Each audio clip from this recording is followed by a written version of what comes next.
I'm still trying to figure out who I am. I don't know yet. I'm trying to find the answer.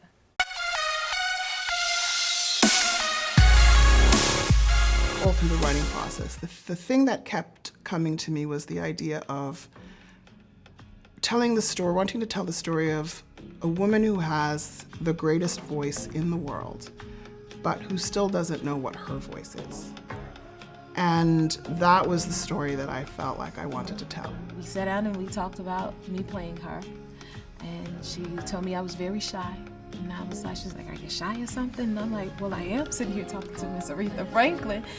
And another thing she said, you're gonna win an Oscar for playing me, right? And I was like, well, I was overwhelmed speaking to Aretha Franklin about playing her.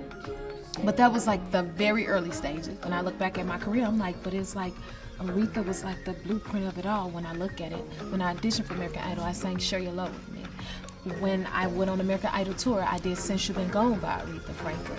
And again, I paid tribute to this woman, I don't know how many times. Aretha Franklin understood that Jennifer had a gift, and that also Jennifer has a tenderness that is a part of her character, a humility that I think Aretha responded to.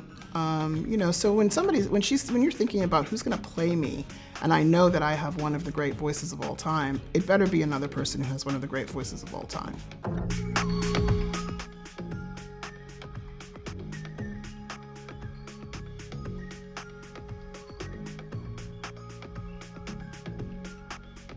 After Dreamgirls, like everyone said, what would be my ideal role, you know, coming off of that to play after starting, you know, with something as big as that. And I said the only thing I feel could top that would be to play Aretha Franklin. And I don't know if she heard me or if she had that same thing in mind, but right after I won my Oscar for Dreamgirls, she wanted to meet me. And it was in New York. It was now, what, maybe 15 years ago? If you dare to take this story on, there are no half measures. And every single day on set, it was evident that Jennifer completely understood that. She threw her whole self into the storytelling. Everyone respects Aretha Franklin, right? You know, we know her as this icon, this legend, and I mean, the queen of soul. But my goal, I was like, the film is called Respect, but when people leave this film and see it, I want them to have a newfound respect for Aretha, you know? And I being one of them, after going through the process of developing the character, learning about her, her as a person, as well as an icon, as well as an artist, you know, you can't help but to find and have a newfound respect for her. Because of my history directing musicals, and just as a music person, the power of people singing live with each other is something that I just felt like can't be faked. And I just love musicians so much. I love what they do.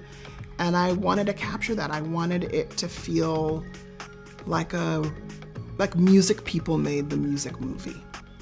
And because sometimes when I watch biopics, I feel like, oh wait, I was just getting into that song. Why are we cutting out? Like, it's a music movie. Let me have more music. And that was kind of my principle the whole way through, is just music, music, music, music. And the most visceral, alive, life-changing way to shoot music, record music, perform music is what I wanted for the film. For me, my only goal overall is to meet Miss Franklin's request.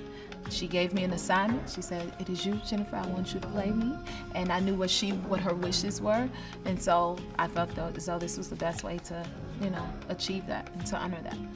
Liesl is an actor's director. And what I mean by that is, I love how she incorporates the actor.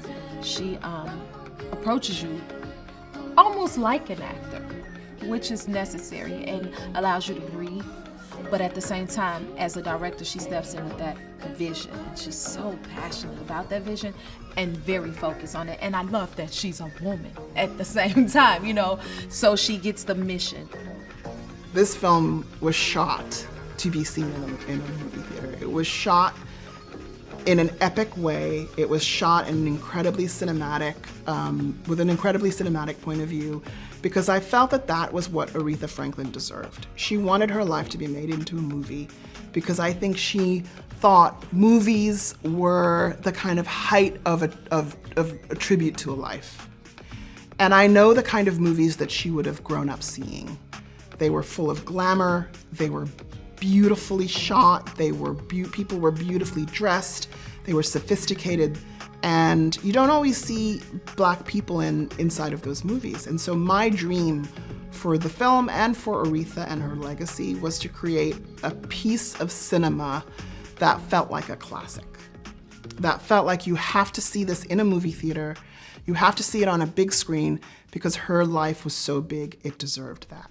I hope you enjoyed this behind the scenes look, the movie Respect, about Aretha Franklin, and looking behind the scenes about these phenomenal women filmmakers, which is something that I highly recommend checking out.